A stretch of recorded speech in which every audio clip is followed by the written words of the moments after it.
Till now, 9 packages of sanctions have been imposed on Russia.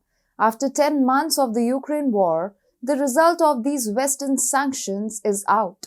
It's mind-boggling to say the least. Hello and welcome to TFI Global, the foreign affairs and geopolitical analysis arm of the TFI Media Group. I'm your host Vedika. Let's begin. As we turn the calendar over, it's been 10 months of the West sanctioning Russia, and it is the right time to look back and analyze if they have worked. While Europeans were still dealing with COVID-19, the Ukraine war knocked Europe's door. The EU placed unprecedented sanctions on Moscow after the start of Russia's military operation in Ukraine, specifically targeting various economic sectors. Ursula von der Leyen asserts that the effects of these sanctions have had a substantial effect on the country's industrial sector, with President Biden claiming that the West sought to turn the ruble into rubble. Not only this, European countries also aim to decouple their economy from Russia. However, it is important to question if the assertions made by Western leaders about the Russian economy are accurate, or if they are only an attempt to divert attention away from the demise of their own economies. First off, it's crucial to remember that Russia did have a firmly established, stable economy when it went for the special operation in Ukraine. According to the IMF, it had one of the lowest levels of debt on the entire globe in 2021 at about 17% of GDP. Also noteworthy is the fact that Russia is a significant exporter of a number of other essential commodities in addition to oil and gas. According to the World Economic Forum, it is the greatest exporter of wheat, semi-finished iron, nickel, and nitrogen-based fertilizers in the world. It is the second largest exporter of vanadium, which is used to produce vast amounts of electricity and steel, and cobalt, which is used to build rechargeable batteries. In practice, it appears that the Russian economy has resisted Western sanctions very well.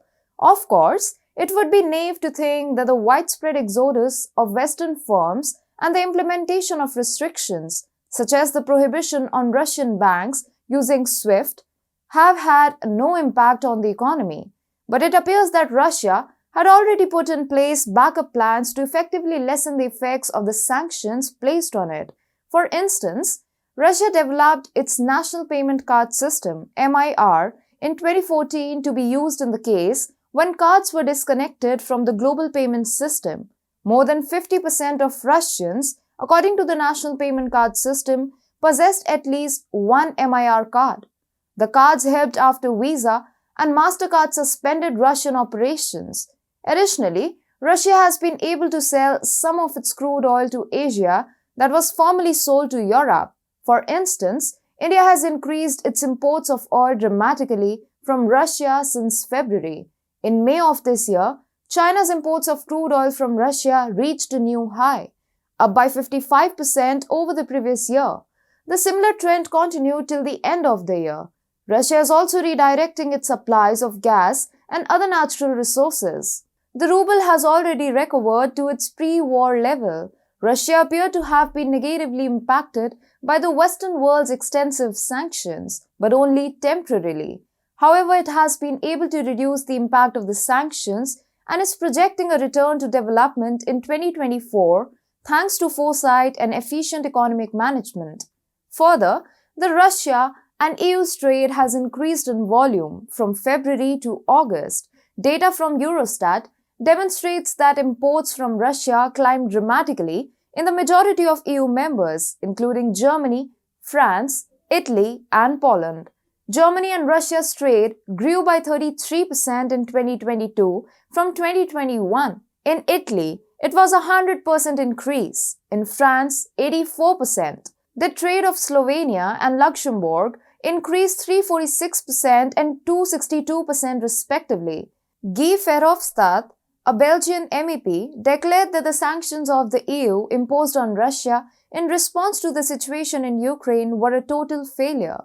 Verhofstadt, who was the Prime Minister of Belgium from 1999 to 2008 and has been a member of the European Parliament since 2009, asserted on Twitter that the impact of the 9 sanctions packages the EU has imposed on Moscow is less than zero. The data from Eurostat underlines how Western sanctions are all fur coats and no knickers.